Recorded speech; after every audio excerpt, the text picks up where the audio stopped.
Ngayong nabuwag na ang duo ng JJs o ang Gs ng Boston Celtics, isang panibagong kabanata ang nagbubukas. May bagong duo tayong aabangan sa TD Garden mga idol. Ang tambalang Jason Tatum at Paul George. Maraming basketball analysts, critics at maging mga fans ang mabilis na umusga. Marami ang nagsasabi na talo ang Boston sa naging blockbuster trade na ito na kung saan ipinamigay nila ang kanilang homegrown superstar. Ngunit bago tayo magpadala sa panic o makisabay sa ingay ng social media, huwag nating kalimutan mga idol na isang lehitimong two-way superstar at pure scorer pa din itong si Paul George. Kung magiging second option siya o third option man ng Boston ngayon, tiyak na magiging napakalaking tulong pa din niya sa koponan. Bakit? Dahil nandyan pa din ang lalim ng depth ng Boston Celtics. Ang kanilang solidong starters na talagang delikado lalo na kapag bumabato na sa 3-point line. Ang kanilang depensa na handang mag-lockdown anumang oras na kahit sinong kalaban. At higit sa lahat ang chemistry na nabuo nila simula pa noong nakakuha sila ng kampyonato. Kaya sa video natin ngayon mga idol, hihimayin natin ang current roster ng Boston Celtics. Pag-uusapan natin kung ano ba talaga may tutulong ni Paul George sa sistema ni Coach Joe Mazzulla ngayong season. Paano bubuhati ni Jason Tatum ang koponan ngayon na wala na ang matagal niyang kasangga na si Jaylen Brown? At gaano pa ba kapanganib ang Boston na mayroon pang Derrick White at Peyton Pritchard? Aalamin din natin kung sino ang posibleng starting five nila. Gaano kalalim ang kanilang bench rotation pagdating ng mga bagong mukha? At ang pinakamalaking tanong, kaya pa ba nilang makipagsabayan sa mas pinabangis na Eastern Conference? Kaya tara mga idol, diretso na tayo.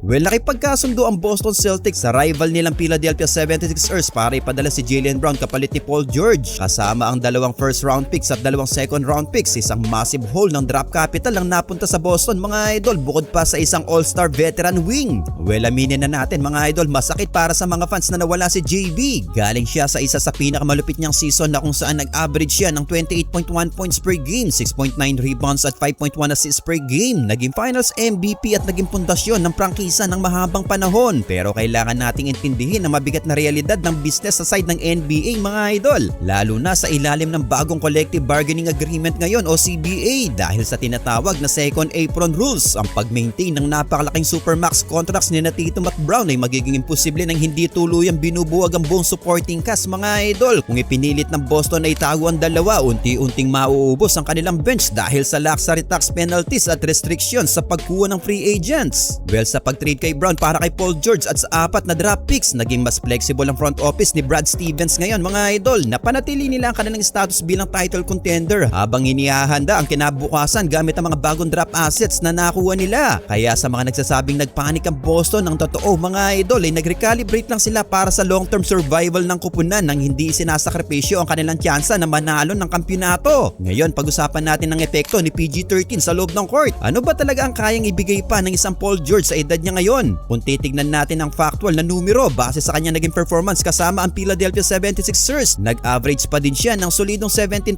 points, 5.3 rebounds, 3.6 assists at 1 point steals per game. Ang mas nakakabilib dito ay ang kanyang kahusayan sa perimeter mga idol. Bumaril siya ng 39.2% mula sa 3-point range at halos 44% sa field. Sa sistema na ipinapatupad ng Boston na tinatawag nating Mazzulla ball ng spacing at volume 3-point shooting ay ang pinakapundasyon ng kanilang opensa. Si Paul George ay isa sa pinakamakinis na shooting mechanics sa liga at isang elite catch and shoot threat. Hindi niya kailangan hawakan ng bola ng matagal para makiscore na perpektong babagay sa playstyle ni Jason Tatum na mas magiging ball dominant ngayon. Bukod pa rito ang haba, size at lateral quickness ni George sa depensa ay bagay na bagay sa switch heavy defensive scheme ng Celtics. Kung titignan natin ang pagkakaiba mga idol, si Jaylen Brown ay isang downhill slasher na mas gustong umatake sa rim gamit ang bilis at lakas. Si Paul George naman ay isang smooth operator sa mid-range at pick and roll situations. Ang presensya ni PG ay mag-aalis ng napakalaking pressure kay Tatum. Mayroon silang veterano na kayang kumuha ng bola sa huling 3 minuto ng dikdikang laban at lumikha ng sarili niyang tira kapag nag-collapse na ang depensa. Dahil wala ng kanyang matagal na partner na si Jaylen Brown, wala nang debate kung sino ang undisputed at nag-iisang alpha ng Boston Celtics ngayon. Ito na ang team ni Jason Tatum, 100%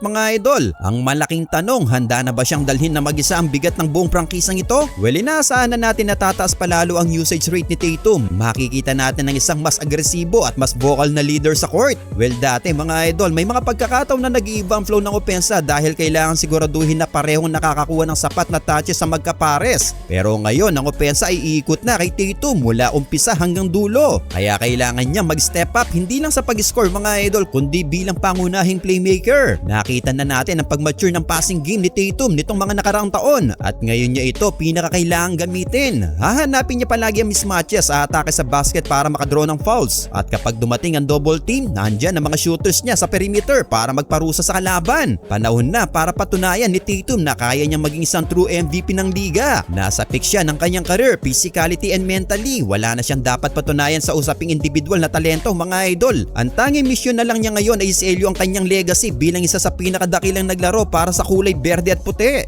Ngayon pumunta naman tayo sa napakahalagang aspeto, ang roster depth. Kung titingnan nating maigi ang lineup ng Boston ngayon, makikita mong nakakatakot pa rin ang kanilang arsenal mga idol. Nariyan ang fan favorite at palagi maasahan na si Derek White, isang elite on-ball defender na kayang i-lockdown ng pinakamagaling na guard ng kalaban. Napakatakas ng basketball IQ at clutch shooter na hindi natatakot bumato sa malalaking sandali mga idol. Huwag din nating kalimutan si Peyton Pritchard. Kapag kailangan ng instant energy at spark sa opensa galing sa bench, si Pritchard ang unang sumasagot sa tawag. Pero mas naging exciting ang roster nila dahil sa ginawang move sa off-season upang punan ng mga butas nakuha ng Celtics sa free agency at trades ang mga veteranong sina Mitchell Robinson at Mike Conley. Napakalaking bagay nito mga idol. Matagal nang hinahanap ng Celtics ang isang rim running at shot blocking anchor sa gitna at si Mitchell Robinson ang saktong sagot dyan. Elite offensive rebounder siya na kayang bigyan ng Boston ng mga second chance points. Si Mike Conley naman, kahit nasa dapit hapon na ng kanyang karir ay mag-aalok ng napaka-steady na veteran leadership, pick and roll mastery at kalmadong presensya para pamunuan ng second unit. Well, kung titingnan natin ang posibleng starting five nila, ang point guard nila si Peyton Pritchard, shooting guard Derek White, small forward Paul George, power forward Jason Tatum at ang kanilang sentro ay si Mitchell Robinson. Sa bench rotation, hindi rin sila magkukulang. Nariyan si Mike Conley para sa point guard, si Nimias Queta sa center position at ang mga batang gutom na patunayan ng sarili tulad ni na Jordan Walsh, Baylor Sherman at ang Spanish rookie na si Hugo Gonzalez. Ang kanilang bench na ito ay magbibigay ng laya kay Coach Joe Mazzulla na maglaro ng iba't ibang estilo, maging small ball man para tumakbo ng mabilis o big line na para i-dominate naman ang ilalim. Ngayon, harapin natin ang katotohanan mga idol. Ang Eastern Conference ngayon ay isang ganap na war zone. Hindi na ito gaya ng nakaraang mga taon na isa o dalawang team lang ang namamayagpag. Tingnan nyo ang mga nangyari sa paligid mga idol. Nakuha ng Miami Heat si Giannis Antetokounmpo, pinagsama ang Greek Freak at ang Heat culture. Yan ang kahulugan ng bangungot para sa kahit anong depensa. Tapos nandyan din ang Philadelphia 76ers, naging halimaw matapos ang trade. Pinagsama-sama nila sina Joel Embiid, ang mabilis na Tyrese Maxey at ang nanggagalaiting si Jaylen Brown na siguradong gustong patunayan araw-araw na nagkamali ang Boston sa pagbitaw sa kanya. Hindi rin natin pwedeng kalimutan ang defending champion ng New York Knicks at ang mapanganib pa rin na Cleveland Cavaliers. Ngayon, kaya pa ba ng Celtics na makipagsabayan sa mga higanting ito? Ang sagot mga idol, kaya naman. Pero posibleng dumaan talaga sila sa makipot na daan para makatago sa playoffs. Dahil kapag dumating na ang playoffs, ang laro ay bumabagal at nagiging base sa half-court execution at solidong depensa. Ang Boston ay nagtataglay pa rin ng isa sa pinakamatibay na defensive foundation sa liga mga idol. Ang presensya ni na Derek White, Paul George at Mitchell Robinson sa loob at labas ay gagawa ng napakahirap na pader na kailangang gibain ng kalaban. Sa opensa naman, ang kanilang spacing at kakayahang umulan ng tres ang magiging pamatay nilang sandata. Kung magiging malusog ang buong squad at mabilis na magkakaamuyan ng mga bagong malalaro sa sistema, hindi nakakagulat kung makita nating muli ang Celtics na rumaragasa at magtala ng panibagong 7-game win streak mga idol sa kalagitnaan ng playoffs para piliting manahimik ang lahat ng kanilang mga doubters. Well, sa kabuuan mga idol, ang NBA ay isang negosyo na walang permanenteng roster. Ang pagkabuwag ng Jays ay sadyang mapait, pero ang pagdating ni Paul George, ang bagong lalim ng bench at ang pagyabong ng leadership ni Jason Tatum ay nagbibigay ng matinding pag-asa para sa Boston Celtics. Well, kayo mga idol, ano ang masasabi nyo sa current roster ng Boston Celtics this coming season? Kakayanin ba nila makipagsabayan sa Eastern Conference? Kaya bang buhatin ni Tatum ang kupunan ng Boston Celtics?